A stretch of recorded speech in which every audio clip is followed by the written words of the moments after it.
ಕಷ್ಟ ಒಂದೇ ಬರದು, ಸುಖವೂ ಬರದೆ ಇರದು. ರಾತ್ರಿ ಮುಗಿದ ಮೇಲೆ ಹಗಲು ಬಂದೇ ಬತ್ತೈತೆ. ತುತ್ತು ಅನ್ನ ತಿನ್ನೋಕೆ, ಬೊಗದೆ ನೀರು ಕುಡಿಯೋಕೆ.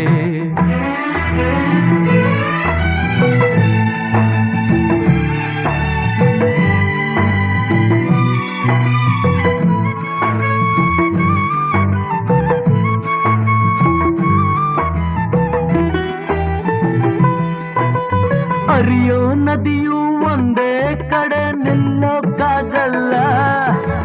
ಹುಟ್ಟಿದ ಮನಸ್ಸ ಒಂದೇ ಊರಲ್ಲಿ ಬಾಳೋಕ್ಕಾಗಲ್ಲ.